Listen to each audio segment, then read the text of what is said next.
नमस्कार. तुम्ही पाहत आहात वायरलेस मराठी आणि आज आपल्यासोबत आहेत अशोक स्वामी.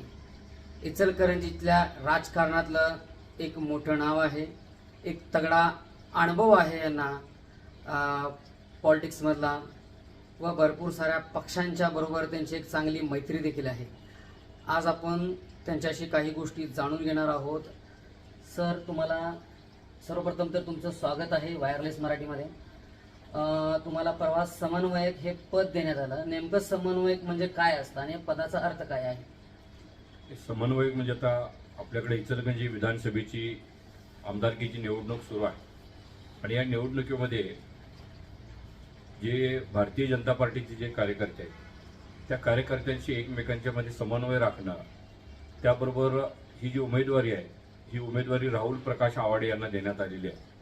तर याच्यामध्ये राहुल प्रकाश आवाडे म्हणजे माजी मंत्री प्रकाश आवाडे यांना मानणारे सगळे कार्यकर्ते, भारतीय जनता पार्टीचे कार्यकर्ते आणि या ठिकाणी या संदर्भामध्ये निवडून आणण्यासाठी जे जे काही करावं लागेल त्या सगळ्यांचा एकोपा करणे, एकत्रित करणे, त्यांच्याशी चर्चा करणे, त्यांच्यामध्ये काही वाद असतील तर ते वाद मिटवणे, काही जर अडचणी असतील तर त्या संबंधितांच्याकडनं सोडवून गेले, या कामासाठी समन्वयक म्हणून माझी नेमणूक या ठिकाणी महाराष्ट्र भारतीय जनता पार्टीचे अध्यक्ष बावनकुळे साहेबांनी या ठिकाणी केलेली आहे. नक्कीच. आता सध्या तुम्ही पाठिंबा कोणाला देणार आहात आणि कोणाचा प्रचार करणार आहात? हा प्रश्न तुम्हाला काय विचारला कारण की काही कार्यकर्ते नाराज आहेत. दुसरी गोष्ट म्हणजे तुम्ही पहिला काँग्रेसमध्ये होता, नंतर राष्ट्रवादीमध्ये आलात, नंतर BJP मध्ये आलात. नेमकी तुमची विचारधारा कोणती लोकांनी समजावी? मी महाराष्ट्र काँग्रेसमध्ये, युवक काँग्रेसमध्ये जॉईंट सेक्रेटरी होतो. शिवाजी विद्यापीठामध्ये राजीव गांधींनी मला शिवाजी विद्यापीठाची उमेदवारी दिलेली होती. आमचे नेते सूर्यकांत पाटील बुद्ध्यायकर यांच्या माध्यमातून शिवाजी विद्यापीठाला चेअरमन म्हणून मी त्या ठिकाणी काम केलेलं आहे. त्यावेळेला सगळे आम्ही युवक काँग्रेसच्या माध्यमातून राजूजींशी आमची सगळ्यांची अटॅचमेंट होती. परंतु इचलकरंजीमध्ये त्यावेळेचे मग प्रकाश आवाडे असू देत, कल्लाप्पा आवाडे असू देत, त्यावेळेला त्यांच्याने आमचे मतभेद होते आणि त्यामधून आम्ही सगळी मंडळी काँग्रेसमध्ये न्याय मिळणार नाही हे समजून पवार साहेबांनी वेगळा पक्ष ज्यावेळेला काढला त्यावेळेला आमच्या वडिलांच्या बरोबर आम्ही सर्व मंडळींनी निवेदिता माने यांना या ठिकाणी राष्ट्रवादीमधनं लोकसभेला उभा केला आणि त्यावेळेला आम्ही सगळी मंडळी 15 वर्षापूर्वी राष्ट्रवादीमध्ये काम केलं. तो राष्ट्रवादीमध्ये काम करत असताना परत काही अडचणी आमच्या समोर त्या ठिकाणी आल्या आणि आवाडे साहेबांचे आमचे मतभेद जरूर होते. तर त्या मतभेदामधनं आम्ही सर्व मंडळी त्या ठिकाणी आवाडेंना थोपवायचं या दृष्टीनं आम्ही सगळ्या मंडळीने या ठिकाणी इचलकरंजीमध्ये सुरेश हायवनकरांना आमदार करण्यासाठी म्हणून आम्ही राष्ट्रवादी काँग्रेसचा राजीनामा दिला आणि सुरेश हायवनकरांना या इचलकरंजी शहरामधनं प्रचंड मतांनी निवडून आणलं आणि गेली 13-14 वर्षे भारतीय जनता पार्टीच्या बरोबर आम्ही सगळी मंडळी, माझ्याबरोबर आणि माझ्यावर काम करणारे सगळेच कार्यकर्ते या ठिकाणी आम्ही भाजप बरोबर आम्ही या ठिकाणी काम करतोय. नक्कीच. तुम्ही म्हटलं की आवाड्यांच्या बरोबर आमचे मतभेद होते कारण की त्यांनी आम्हाला सपोर्ट केला नाही किंवा इतर गोष्टींच्यामुळे तुम्ही ती काँग्रेस सोडली पूर्वीची. मग आणि पुन्हा आवाडे असं करू शकते? आवाड्यांच्या बरोबर मतभेद म्हणजे तर सगळे शहर काँग्रेस कमिटीमध्ये काम करणारे बावस्कर साहेब असू देत, मुरदुटे साहेब असू देत किंवा खंजिरे घराणा असू देत, हे सगळेजण मिळून आम्ही खंजिरे घराण्यामध्ये कोणाला तरी आमदारकी द्या अशा पद्धतीनं आमचं त्यावेळेला आमची मागणी होती आणि आम्हाला विश्वास होता की त्यावेळेला प्रकाश खंजिरेंना आमदारकीची उमेदवारी दिली जाईल. परंतु ती उमेदवारी कल्लाप्पा आवाडेंची त्यावेळेला त्यांनी थांबवून ती उमेदवारी प्रकाश खंजिरेंना न देता प्रकाश आवाडेंना त्या ठिकाणी दिली आणि त्यावेळेला आमचे मतभेद झाले की तुम्ही त्यांच्याच घरामध्ये परत तुम्ही ती उमेदवारी का दिलाय असं आमचे मतभेद त्या ठिकाणी झाले आणि त्यावेळेला आमचे वडील त्या ठिकाणी प्रकाश आवाडेंच्या विरुद्ध 1988 साली अपक्ष म्हणून निवडणुकीला उभा राहिले. त्यावेळेला मलावदे साहेब, प्रकाश आवाडे आणि आमचे वडील मल्लय्य स्वामीदादा अशी फाईट झाली आणि त्यावेळेला जवळजवळ 20,000 पेक्षा जास्त मतं मल्लय्य स्वामीदादांना त्या ठिकाणी पडली आणि त्याच्यामध्ये दादांचा पराभव झाला. तर त्यावेळेपासून त्यांचे आमचे मतभेद हे त्या ठिकाणी सुरू होते. परंतु मतभेद हे कायम राहत नसतात. हे राजकारण आहे, हा काय व्यवसाय नाही किंवा धंदा नाही. कालांतरानं या सगळ्या गोष्टी हळूहळू मिटत त्या ठिकाणी गेल्या. हळूहळू प्रकाश आवाडेंनी या इचलकरंजीच्या विकासासाठी कामं केली. त्यानंतर प्रकाश आवाडेंचं आता वय जवळजवळ 72 वय आहे, त्यांनी थांबण्याचा निर्णय. आमची सुद्धा मागणी होती की हायवनकर साहेबांना इचलकरंजीमधनं उमेदवारी परत भारतीय जनता पार्टीची मिळावी. परंतु हायवनकर साहेब असू देत किंवा त्यांच्यावर आम्ही काम करणारे सगळेच कार्यकर्ते असू देत, आम्ही सगळेच लोक त्या ठिकाणी थांबलो आणि पक्षानं जो आदेश दिलेला आहे तो आदेश सगळ्यांनी मांडला पाहिजे या विचारातनं आम्ही या ठिकाणी राहुल आवाडेंना आता या ठिकाणी पाठिंबा दिलेला आहे. नक्कीच, म्हणजे एकंदरीत असं म्हणू का आपण, तुम्ही पूर्वी आवाड्यांना जे विरोध केला ते घराणेशाहीला विरोध केला, घराणेशाहीला विरोध म्हणजे असू दे किंवा त्यांच्यात परत तिकीट चाललं होतं म्हणून तुम्ही आणि परत नाही, वडिलांचे वडील आणि ते पूर्वी सगळे काँग्रेस कमिटीमध्ये कैलासवासी बाबासाहेब खंजिरे आणि इचलकरंजीचे नेते कैलासवासी खासदार दत्ताजीराव कदम यांच्या नेतृत्वाखाली काँग्रेस कमिटीमध्ये बसून तर खंजिरे गटांचे आम्ही सगळे मूळ हे कार्यकर्ते आहेत. नक्कीच, म्हणजे दोन गट इचलकरंजीपासून पूर्वी होते. नेमकं गट पडायचं कारण आपण घराणेशाही म्हणू का? एक घराणेशाही असं नाही, परंतु ते दत्तोबांना कदम जे इचलकरंजीचे द्रष्टे खासदार होते आणि बाबासाहेब खंजिरे यांच्यामध्ये मतभेद झाले. तर आमचा जो संपूर्ण ग्रुप वडिलांचा होता, दादांच्यावर काम करणारे जे सगळे कार्यकर्ते होते ते बाबासाहेब खंजिरेंच्या बरोबर काँग्रेस पक्षाबरोबर राहिले आणि त्यावेळेचे शरद पवार यांनी एस काँग्रेस काढली होती. Yes. आवाडे साहेब हे एस काँग्रेस बरोबर, आवाडे दादा प्रकाश आवाडे त्यांच्याबरोबर राहिले. आम्ही सगळे आय काँग्रेस बरोबर त्यावेळेला राहिलेली सगळी मंडळी होतो आणि युवक काँग्रेसमध्ये त्या माध्यमातून मी कामाला सुरुवात केलेली होती. नक्कीच. दुसरी एक गोष्ट जर बघायला गेली, 2009ला तुम्ही सुरेशराव हळवणकरांचा प्रचार केला होता, आवाड्यांच्या कट्टर विरोधात होता तुम्ही. मग आता असं काय घडलं किंवा असं कोणती जादू घडली की आज त्यांचा तुम्हाला प्रचार करावा लागत आहे? 2009 साली सुद्धा आम्ही त्यावेळेला पक्षाकडे उमेदवारी मागितलेली होती आणि त्या माध्यमातूनच एकदा याच्यापूर्वी सुद्धा स्पष्ट बोलायला हरकत नाही, कारण तुमच्यासमोर जर स्पष्ट बोललो तर ते लोकांना पटेल, उगाच काहीतरी उडवाउडीची उत्तर देणं बरोबर नाही. अगदी बरोबर. याच्यापूर्वी सुद्धा 2 वेळेला प्रकाश आवाडे अण्णा ज्यावेळेला निवडणुकीला राहिले त्यांच्या विरोधात 2 वेळेला कैलासवासी खासदार बाळासाहेब मानेसाहेब जे आमचे नेते होते, देशभक्त रत्नापण्णा कुंभार ज्यांना मानून आम्ही नेतृत्व करत होतो, त्यांच्याबरोबर 2 वेळेला आम्ही या ठिकाणी प्रकाश आवाडेंना या ठिकाणी विरोध केलेला आहे. एकदा कॉम्रेड के एल मलाबादेंना निवडून आणण्यासाठी आम्ही सगळ्या मंडळींनी पुढाकार घेतला होता आणि एकदा दुसऱ्यांदा आम्ही परत मलाबादेंनाच पाठिंबा दिलेला होता. व्हीपी सिंगची सभा झाली होती त्यावेळेला इचलकरंजी शहरामध्ये, तर त्यावेळेलाही आम्ही मलाबादेंना पाठिंबा दिला होता. त्यावेळेला प्रकाशांना आवाडे हे निवडून आलेले होते. तर हळूहळू कालांतरानं ज्यावेळेला भारतीय जनता पार्टी, ज्यावेळेला प्रकाश आवाड्यांना मागच्या निवडणुकीमध्ये आम्ही विरोध केलेला होता, परंतु प्रकाश आवाडे अपक्ष निवडणुकीला राहिले, ताराराणी आघाडीच्या वतीने ते निवडणुकीला उभा राहिले आणि निवडून आल्याबरोबर दुसऱ्या दिवसापासून त्यांनी देवेंद्रजी फडणवीस साहेबांच्या नेतृत्वाखाली या ठिकाणी भारतीय जनता पार्टीला विधिमंडळामध्ये त्या ठिकाणी पाठिंबा दिला आणि ज्यावेळेला त्यांनी पाठिंबा दिला तिथंच आमच्या मनामध्ये त्यांच्याविषयी जो राग होता, मतभेद होते, ते हळूहळू कमी व्हायला सुरुवात झाली आणि गेली 3-4 वर्षामध्ये त्यांनी ते मतभेद हळूहळू कार्यकर्त्यांच्या बरोबर बसवून त्या ठिकाणी कमी करण्याचा प्रयत्न केला आणि पक्षानं एकदा इचलकरंजी शहरामध्ये विद्यमान आमदार जे आहेत त्यांना उमेदवारी द्यायचा निर्णय घेतल्यानंतर आज महाराष्ट्रामध्ये भारतीय जनता पार्टीचं सरकार येणं गरजेचं आहे, त्या ठिकाणी युतीचं सरकार येणं गरजेचं आहे आणि त्या माध्यमातून प्रकाश आवाडेंनी जी आता भूमिका घेतलेली आहे की त्यांनी सरळ भाजपमध्ये आले, त्यांनी काय अपक्ष राहतो किंवा ताराराणी आघाडीमार्फत राहतो असं त्यांनी सांगितलेलं नाही, तर त्यांनी भारतीय जनता पार्टीतर्फे आपल्या मुलाची उमेदवारी त्या ठिकाणी मागितली. त्या ठिकाणी पार्लमेंटरी बोर्डाने विचार करून त्यांना उमेदवारी दिली आणि एकदा उमेदवारी देऊपर्यंत मतभेद ह्या आता हे भारतीय जनता पार्टीमध्ये आहे. काँग्रेसमध्ये थोडा आम्ही भांडत होतो, इथं भांडायला वाव नाही. एकदा उमेदवारी दिल्यानंतर त्या ठिकाणी प्रकाश आवाडेंचा पाठिंबा देऊन त्यांना पाठबळ देण्याचा निर्णय आम्ही सगळ्या कार्यकर्त्यांनी घेतलेला आहे. हे झालं साहेब, वरच्या लेवलच्या सगळ्या गोष्टी झाल्या. 2009 पासून तुमचा काही कार्यकर्ते होते, तिकडचे कार्यकर्ते होते, त्या कार्यकर्त्यांची डोकी फुटली, कार्यकर्त्यांच्यावर केसेस झाल्या, तुमची मनं जुळली वरच्यांची, पण कार्यकर्त्यांचं, सर्वसामान्य कार्यकर्त्यांचं काय? मग जर सर्वसामान्य माणसांचा, कार्यकर्त्यांचा तुम्ही विचार करत नाही असं समजत का आपण? त्याच्यानंतर एक महत्वाची घडामोड घडली की 8 वर्षापूर्वी इचलकरंजी नगरपालिकेची निवडणूक लागली आणि इचलकरंजी नगरपालिकेच्या निवडणुकीमध्ये माझ्या पत्नी ॲडव्होकेट सौ अलका स्वामी हिला इचलकरंजी नगरपालिकेची उमेदवारी भारतीय जनता पार्टी आणि मित्र पक्षाच्या वतीने या ठिकाणी देण्यात आली आणि जवळजवळ महाराष्ट्रामध्ये सगळ्यात जास्त मतानं या ठिकाणी ॲडव्होकेट अलका स्वामी या ठिकाणी इचलकरंजी शहरामधनं निवडून आल्या आणि एकमेव अशी नगरपालिका असेल असं मला वाटतंय की जेवढे नगरसेवक आहेत, जवळजवळ निवडून आलेले आणि कॉप्ट असे जवळजवळ 65 नगरसेवक आपल्या इचलकरंजी नगरपालिके होते. 65च्या 65 नगरसेवकांनी या ठिकाणी अलका वहिनीला त्या ठिकाणी या 5 वर्षामध्ये कामकाज करण्यासाठी त्या ठिकाणी प्रत्येकाने मदत केलेली आहे. किरकोळ मतभेद झाले असतील त्याच्यामध्ये काही नाही म्हणायचं काही कारण नाही, परंतु 5 वर्षामध्ये एकदाही कधी अविश्वास त्या ठिकाणी वहिनींच्यावरती, अलका वहिनींच्यावरती त्या ठिकाणी आवाडे गटाकडं असू दे किंवा विरोधी पक्षांच्याकडनं असू दे, सगळ्यांनीच त्या ठिकाणी अलकाला त्या ठिकाणी समन्वयाने त्या ठिकाणी जबाबदारी दिली त्यामुळं आता राहुल आवाडेंना जी उमेदवारी दिलेली आहे त्यावेळेला आवाडेने सुद्धा शेवटच्या 2 वर्षामध्ये 18 नगरसेवकांचा पाठिंबा हा अलका वहिनीला त्या ठिकाणी दिला. भारतीय जनता पार्टीला सगळ्याच लोकांनी त्या ठिकाणी मदत केली.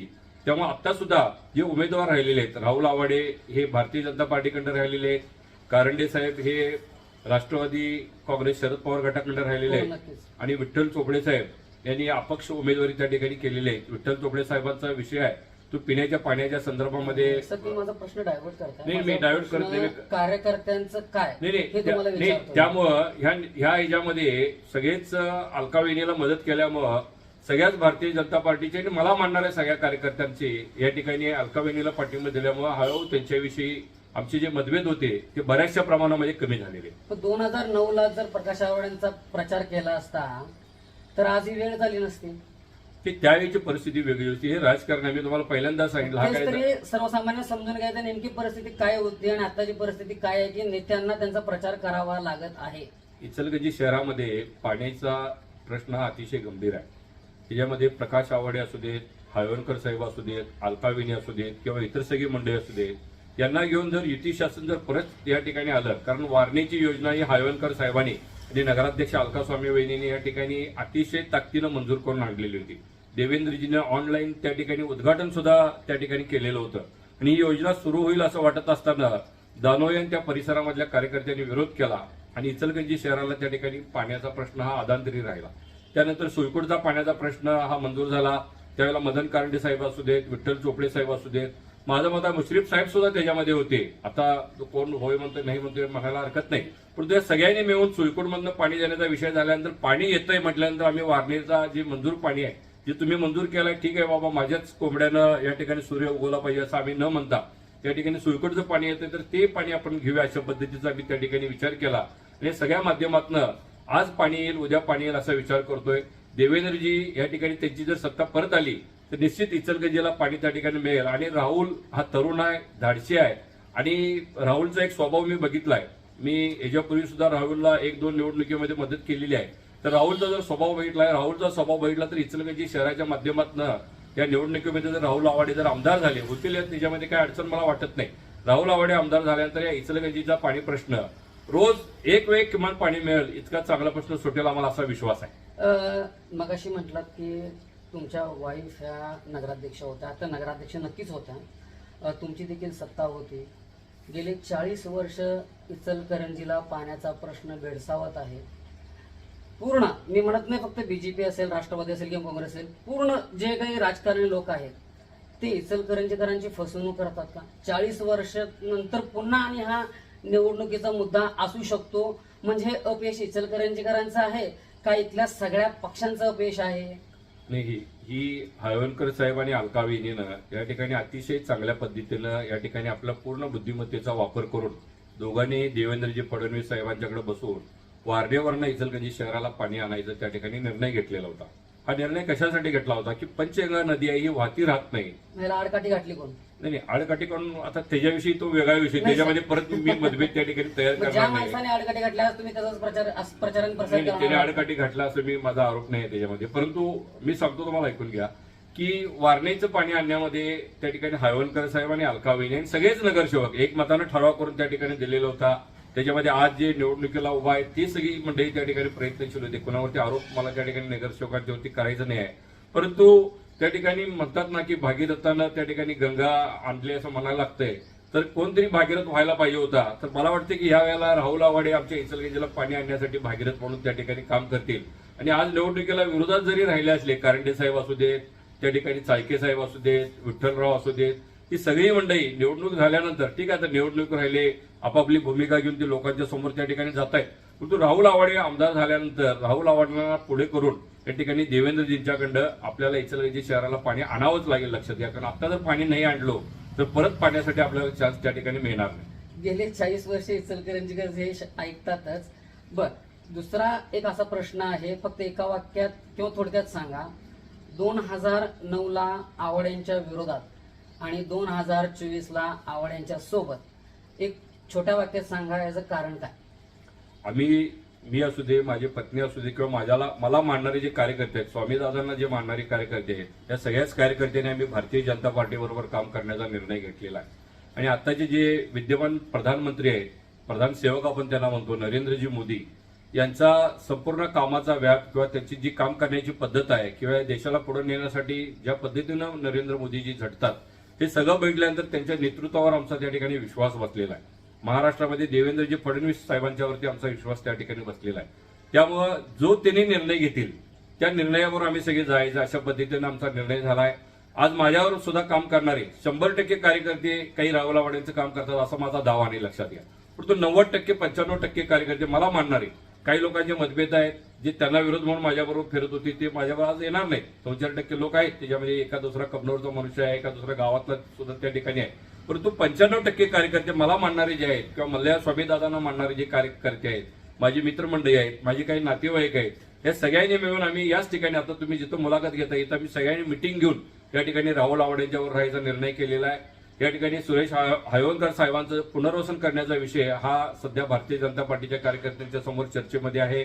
परंतु तो सुद्धा विषय या ठिकाणी महाराष्ट्र प्रदेश भारतीय जनता पार्टीचे अध्यक्ष बावनकुळे साहेब इचलकरंजीमध्ये येऊन मेळावा घेऊन या ठिकाणी हयवनकर साहेबांचंही चांगल्या पद्धतीनं पुनर्वसन करण्याचा निर्णय या ठिकाणी घेतला आहे. त्यामुळे या ठिकाणी इचलकरंजी शहरामध्ये भारतीय जनता पार्टीच्या कार्यकर्त्यांमध्ये आणि आमच्या सगळ्या मित्र परिवारामध्ये आता कुठं मतभेद आला त्या ठिकाणी कुठं जागा उरलेली नाही. पुनर्वसन म्हणजे नेमकं काय?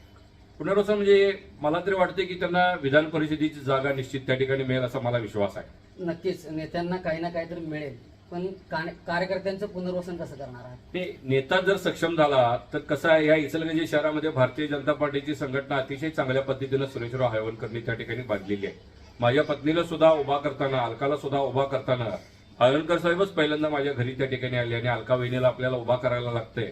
वहिनीची त्या ठिकाणी इच्छा नसताना सुद्धा त्या ठिकाणी भारतीय जनता पार्टीची उमेदवारी आल्या म्हटल्यानंतर हयवनकर साहेबांनी सांगितले की उभा करायला पाहिजे. आणि नेत्याचं त्या ठिकाणी जर पुनर्वसन जर झालं तर त्यांना मानणाऱ्या सगळ्याच कार्यकर्त्यांचं त्या ठिकाणी चांगल्या पद्धतीनं त्यांची व्यवस्था होऊ शकते असा एक विश्वास मला पूर्वीपासून 40-45 वर्षाच्या राजकारणातला मला विश्वास आहे. तुम्ही केंद्रातला प्रश्न काढला, नरेंद्र मोदींचा प्रश्न काढला, देवेंद्र फडणवीसांचा प्रश्न काढला, नाव घेतला. जर आता तुम्ही म्हटला की नरेंद्र मोदींच्या ह्याच्यामध्ये देश व्यवस्थित चालू आहे, सक्षम चालू आहे, मग देशाचा हंगर इंडेक्स सध्या जो वाढत चाललेला आहे त्याचं कारण काय? नाही, हंगर इंडेक्स पेक्षा ही भूल आहे. तुम्ही हे पत्रकारांनी तयार केलेला हा विषय लक्षात घ्या. घटना असेल तिथं नरेंद्र मोदी फेल गेला असं एखाद्या छोट्या राज्याचा विषय नको, फार मोठा भारत देश आहे. इलेक्ट्रिक बॉन्डचा विषय असेल, नाही आहेत ते सगळे विषय आहेत. हे काही काँग्रेसमध्ये आम्ही काम करत होतो त्यावेळेपासूनच हे सगळे विषय असे येत असतात. एखादा विषय असतोय त्याच्यामध्ये अजितदादांच्याही आमचे अतिशय जिव्हाळ्याचे संबंध आहेत. अजितदादांच्या नेतृत्वाखाली महाराष्ट्राचा राष्ट्रवादी काँग्रेसचा उपाध्यक्ष म्हणून मी काम केलेलं आहे. तर या सगळ्या मंडळींची आज जर घडी बघितली तर राज्याला या लोकांची आज गरज आहे. नक्कीच. लाडकी बहीण योजना ही कितपत यशस्वी ठरली? लाडकी बहीण योजना ही आज 100% यशस्वी झालेली आहे. 1.5 लाखापेक्षा अधिक महिलांना या इचलकरंजी विधानसभा मतदारसंघामध्ये या लाडक्या बहिणीचा फायदा झालेला आहे. आणि जिथं जिथं मी राहुल आवाड यांचं कॅम्पेन करण्यासाठी जातोय किंवा जल्ले वहिनी जे आमच्या पक्षाचे निरीक्षक आहेत त्या आणि मी या ठिकाणी आता अलीकडे फिरायला लावलोय, तर जिथं जिथं आम्ही जातोय तर महिलांना जर विचारलं तर त्या महिला अगदी सपशेल सांगतात. आजपर्यंत आम्ही पेपरमध्ये बातम्या वाचत होतो, कोण वरती भ्रष्टाचार करतोय, कोण काय खातोय, काय करतोय, त्याच्यापेक्षा सुद्धा डायरेक्ट 7,500 रुपये हे आम्हाला मुख्यमंत्र्यांच्याकडं, उपमुख्यमंत्र्यांच्याकडं आम्हाला आलेले आहे. त्यामुळे आम्ही काही करून मुख्यमंत्र्यांच्या बरोबर राहणार. मुख्यमंत्री उपमुख्यमंत्री सांगतील त्यांनाच आम्ही मत देणार. आणि सगळ्यात महत्वाचं म्हणजे 2 दिवसापूर्वी जो कोल्हापूरला युतीचा जो प्रचार शुभारंभ झाला त्याच्यामध्ये 1,500 रुपयाच्या त्या ठिकाणी वाढवून लाडक्या बहिणींना 2,100 रुपये हे सरकार आल्यानंतर करणार अशा पद्धतीचा निर्णय सुद्धा त्या ठिकाणी मुख्यमंत्र्यांनी जाहीर केलेला आहे. हे सगळं बघितल्यानंतर आज घरामधली आपली पत्नी होती, ती पत्नी दरवेळेला मतदान करत असताना आपल्या नवऱ्याचं, सासऱ्याचं, मुलाचं ऐकून जे मतदान करत होती, आता यावेळेला मात्र आपल्या लाडक्या भावाचं ऐकून या ठिकाणी युती शासनाला, युतीच्या उमेदवारांना या ठिकाणी मतदान करणार आहे. नक्कीच लाडकी बहिणीचे पैसे हे लाडक्या बहिणींना आलेलं आहे.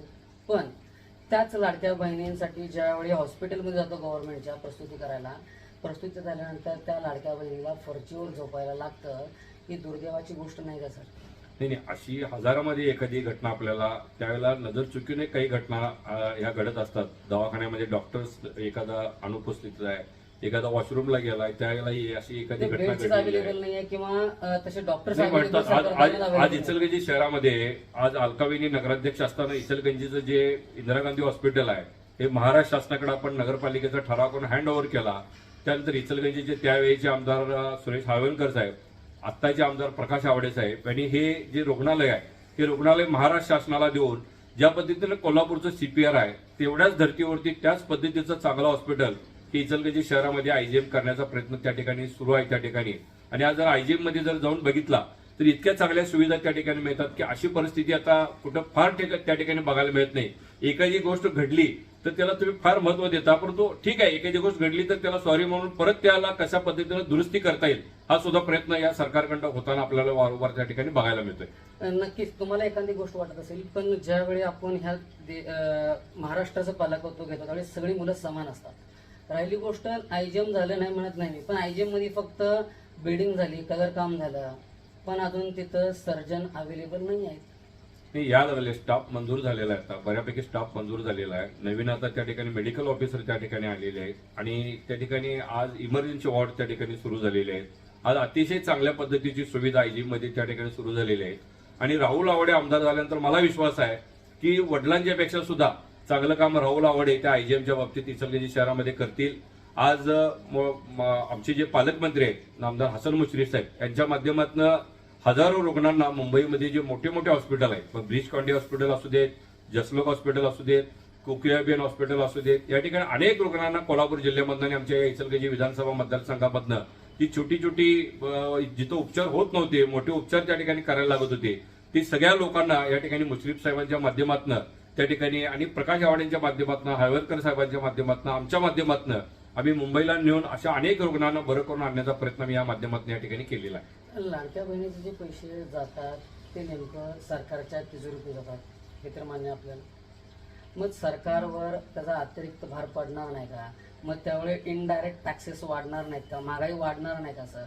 हे कुठेतरी महाराष्ट्राला एक आर्थिक क्रायसिसकडे घेऊन जाण्यासारखं वाटत नाही का आपल्याला? केंद्रामध्ये नरेंद्रजी मोदी हे पंतप्रधान असल्यामुळं आणि अर्थमंत्री सीतारामन हे दोघं मिळून अगदी भरघोस पद्धतीनं महाराष्ट्र शासनाला या ठिकाणी मदत करतायत. आपल्याला महाराष्ट्रामध्ये सुद्धा भारतीय जनता पार्टीचं सरकार असावं असं जनतेला का वाटतंय की केंद्रामध्ये नरेंद्रजी आहे आणि राज्यामध्ये जर देवेंद्रजी असेल तर चांगल्या पद्धतीने देशाची मदत ही महाराष्ट्राला त्या ठिकाणी मिळते. ह्याच्यापूर्वी 2.5 वर्षापूर्वी उद्धवजी ठाकरे ज्यावेळेला मुख्यमंत्री होते त्यावेळेला तुम्हीच बातम्या छापत होता की जीएसटीचे पैसे आले नाहीत, केंद्राचा हा निधी तटला, केंद्राचा तो निधी तटला, का राजकीय कारण काही असू शकतील, परंतु एक दोघांचं सहमतीचं सरकार असल्यामुळं त्या ठिकाणी आता केंद्र सरकारकडनं येणारा पैसा कुठं त्या ठिकाणी तटला त्या ठिकाणी जात नाही. आणि महाराष्ट्रामध्ये इंडस्ट्री इतकी त्या ठिकाणी चांगल्या पद्धतीनं वाढायला लागलेली आहे, इतक्या चांगल्या पद्धतीनं या ठिकाणी हाऊसिंगच्या योजना त्या ठिकाणी वाढायला आहेत. त्या सगळ्या माध्यमातून महाराष्ट्राचा हा जो GDP आहे हा अतिशय चांगल्या पद्धतीनं त्या ठिकाणी वाढायला लागलेला आहे.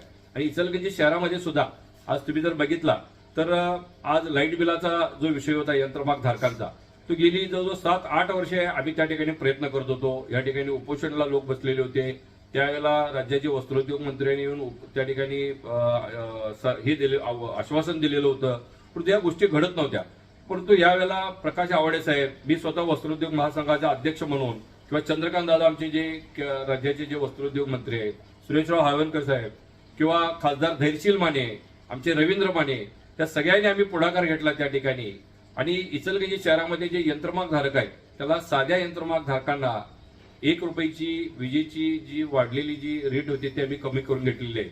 आणि जे ऑटो यंत्रमाग आहेत म्हणजे स्वयंचलित जे यंत्रमाग आहेत त्याच्यामध्ये पर युनिटला 75 पैसे, असा जवळजवळ तो 1 रुपया आणि हे 75 पैसे इतक्या मोठ्या प्रमाणामध्ये सवलत त्या ठिकाणी मिळाल्यानंतर गेल्या 2-3 वर्षामध्ये जी प्रचंड अशा पद्धतीची जी मंदी जी वस्त्रोद्योगाला पडलेली आहे ही निश्चितच मंदी या लाईट बिलाच्या प्रश्नामधनं थोडीफार का होणार या ठिकाणी या व्यवसायाला त्या ठिकाणी आधार लाभणार आहे आपल्याला. नक्कीच तुम्ही व्यावसायिकांचं लाईट बिल कमी केला, पण त्याचबरोबर घरगुती जे वापरणारे लाईट बिल होते ते वाढून आलेले आहेत, त्याच्याबद्दल का निर्णय झालेला नाही असं? नाही, आता राहुल आवडे आल्यानंतर तो त्याच्यामध्ये ते पाठपुरावा करतील. मी ज्या क्षेत्रामध्ये संबंधित आहे त्याच्याविषयी मी अधिक त्या ठिकाणी बोलू शकतो. एक मला सांगायचं आहे की ही निवडणूक या ठिकाणी राहुल आवडे साहेब आहेत, मदन कारंडे साहेब राहिलेले आहेत, त्याचबरोबर विठ्ठल चोपडे साहेब राहिलेले आहेत. या सगळ्या मंडळीने या ठिकाणी ज्या वेळेला नगराध्यक्ष म्हणून अलका वहिनीने त्या ठिकाणी नगरपालिकेमध्ये काम केलं त्यामुळं त्या सगळ्यांच्या बरोबर माझे स्नेहाचे संबंध आहेत. ही सगळी मंडळी वेगवेगळ्या पद्धतीनं मला नेहमी कुठेतरी भेटत असतात, फोन करत असतात, काय चाललंय पण चर्चा करत असतात. परंतु माझ्या सगळ्या कार्यकर्त्यांना, माझ्याबरोबर काम करणाऱ्या माझ्या सगळ्या मित्रांना, मी कार्यकर्त्या म्हणून मी संबोधत नाही, माझे मित्र म्हणून मी संबोधतो, तर सगळ्यांनी मिळून आम्ही त्यांनाही सगळ्या गोष्टी समजावून सांगितली. त्यांच्यावर आम्ही कधीही टीका आम्ही करत नाही, कारण ज्यांनी वहिनीला पाठिंबा दिला त्याला टीका करायची आमची परिस्थिती नाही. परंतु सगळे मिळून आम्ही यावेळेला राहुल आवाडेंना मदत करायचा निर्णय आम्ही अगदी पक्का केलेला. हो, म्हणूनच तर मगाशी मी प्रश्न विचारला तर तुमचे संबंध सर्व पक्षातल्या लोकांच्या बरोबर चांगले आहेत. मग इकडं आड आणि इकडं वीर सध्या तुमची परिस्थिती झाली असणार आहे, म्हणून तुम्हाला तो प्रश्न विचारला. नाही, म्हणून पक्षाबरोबर राहण्याचा निर्णय घेतलेला आहे. राहुलही चांगला कार्यकर्ता आहे, नवीन नेतृत्व इचलगंजीमध्ये उभा राहत आहे आणि राहुलच्या माध्यमातून सुद्धा इचलगंजीचा जेवढा विकास आपल्याला करून घेता येईल तो करून घेण्याचा मानस आमच्या सगळ्या कार्यकर्त्यांचा आहे. चालेल, पाहत रहा वायरलेस मराठी. इचलकरंजीहून प्रवीण हांडे. तुम्हाला काय वाटतं नक्कीच कमेंटमध्ये कमेंट करा आणि माझं चॅनल आवडल्यास सबस्क्राईब करा, लाईक करा आणि शेअर करा. धन्यवाद.